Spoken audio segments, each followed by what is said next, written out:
Yeah. They want them to share it with the No, members. not yet, not yet. With the members. Yeah, not yet. Pas encore. One moment, Attends. one moment. Un moment. Un moment. Oh, you're taping me? Because Yeah. I want to because I wrote about it. Hein? I wrote about it. Ayuro, I wrote about it. il a déjà écrit de ça. En Sur lui, son témoignage à lui. oui, il a écrit. Mais attends. Ouais, ouais, ouais.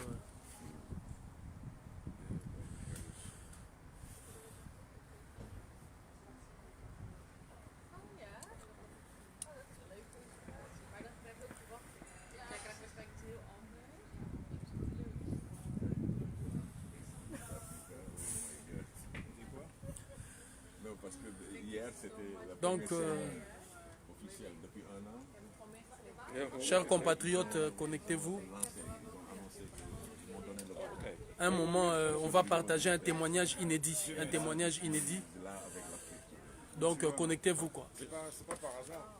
This is what I wrote about it on the day after. C'est ça qu'il a écrit le lendemain. Le lendemain. D'accord. Oui. Mais c'est en hollandais. Hein?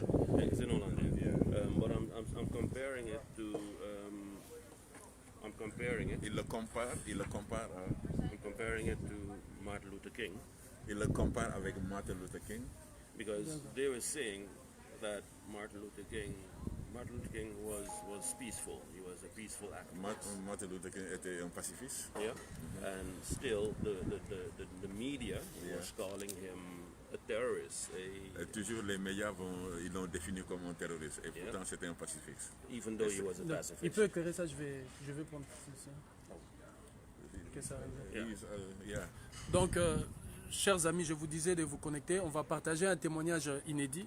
Inédit parce que je suis avec l'un des responsables d'African Magazine qui, au lendemain de notre action au musée ici en Hollande, avait justement écrit...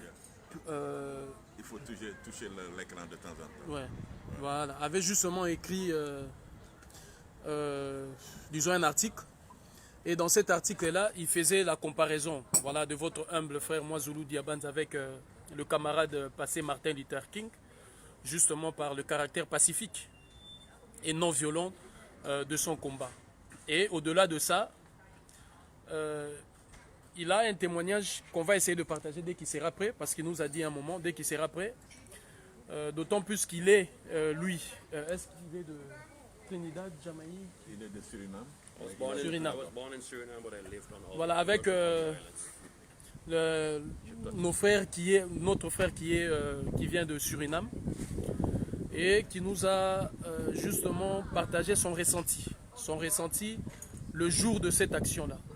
Le jour de cette action, il s'est senti émerveillé et pleinement en joie parce qu'au moment où on a pris la statuette et quelques minutes plus tard, quand les policiers sont venus récupérer la statuette, l'œuvre entre mes mains, il a pleuré, il a fait couler ses larmes.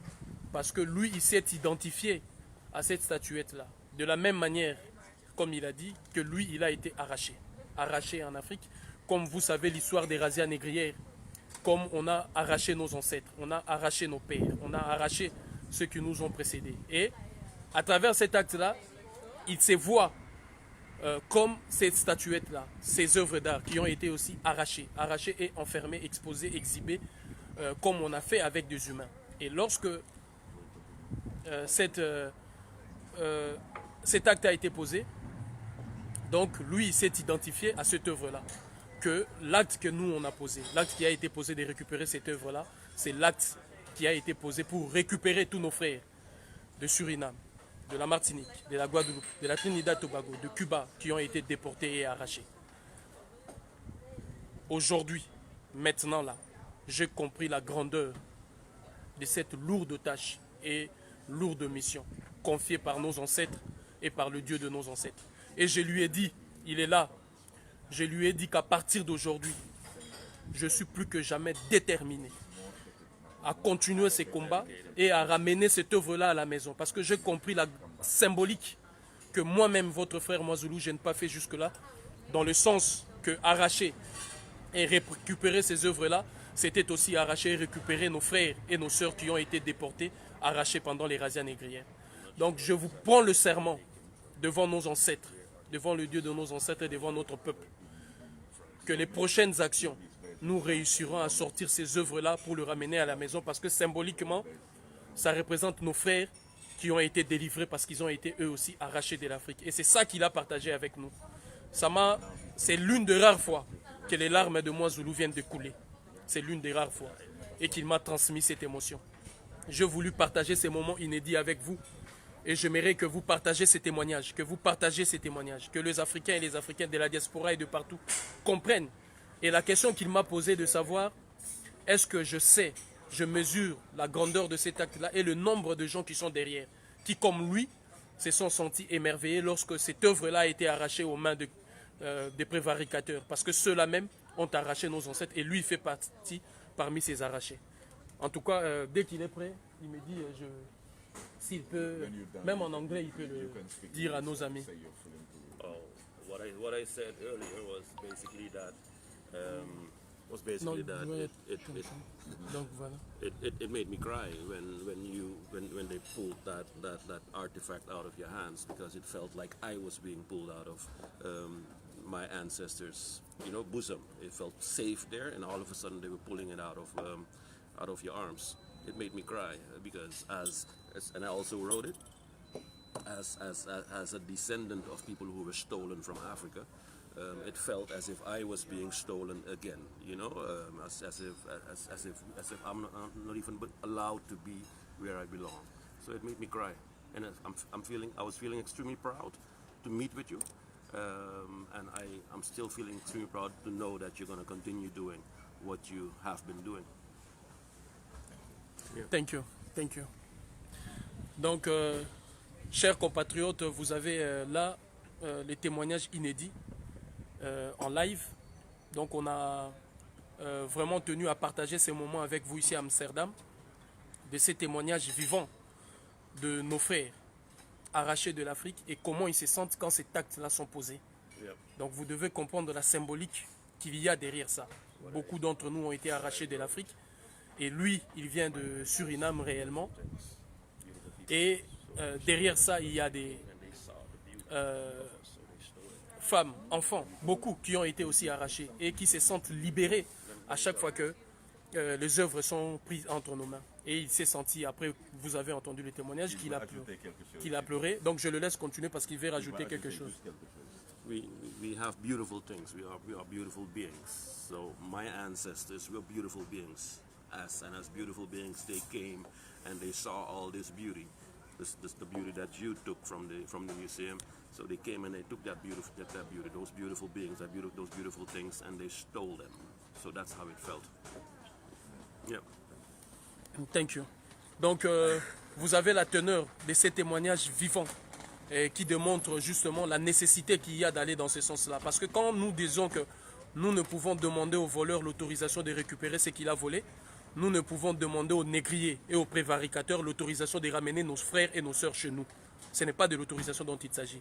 C'est une forme de liberté vraie, telle que nous l'ont appris nos ancêtres résistants qui ont résisté face à cette barbarie, ô combien inqualifiable, qui a rendu notre mère patrie, l'Afrique, justement orpheline. Donc la récupération de ces œuvres-là, c'est aussi la récupération, si l'on veut, de nos frères et sœurs qui ont été arrachés. Donc vous avez le témoignage inédit. En tout cas, merci. Et partagez ça, partagez ces moments inédits, partagez ces moments et restez connectés. Ne vous déconnectez pas parce que nous sommes justement à Amsterdam et les surprises sont immenses. Unité, dignité, courage. Je pense qu'ici vous êtes comme ça. Donc voilà, unité, dignité, courage. Voilà. Nous voici bien. Donc ces témoignages inédits méritent d'être partagés. Et faites un effort que tout le monde faites la traduction et partagez ça. Partagez parce que cet acte-là a traversé. Nous sommes maintenant, tous nos frères arrachés et nos sœurs se sentent libérés à travers cet acte-là que nous sommes en train de poser. On ne demande pas la permission à un voleur pour récupérer ce qu'il a volé. Et ne demandons pas la permission aux négriers pour amener nos frères et nos sœurs à la maison. Votre cher compatriote, frère bien-aimé, moi Zoulou Diabanza Siwalemba, maintenant à Amsterdam, et restez connectés parce que la libération de notre mère patrie d'Afrique, c'est dans ces actes-là que l'on trouve parfois anodin, que l'on trouve parfois banal, que ça va se passer. Le frère a justement pleuré et il m'a transmis cette émotion, les larmes ont coulé, parce que je n'imaginais pas que cet acte-là pouvait aller jusqu'à ce niveau de marier ces symboles-là, qu'en libérant ces entités spirituelles, c'est aussi libérer les êtres humains, nos ancêtres qui ont été injustement arrachés de notre mère patrie l'Afrique et qui ont été faits esclaves. Voilà un témoignage inédit que je vous ai livré ici. Unité, dignité, courage, et partagez-le massivement. Partagez ça massivement. En tout cas parce que, qu'on le veuille ou non, la liberté de notre mère patrie l'Afrique. Donc, restez connectés. À tout à l'heure. Restez connectés. Ne vous déconnectez pas. Unité, dignité, courage.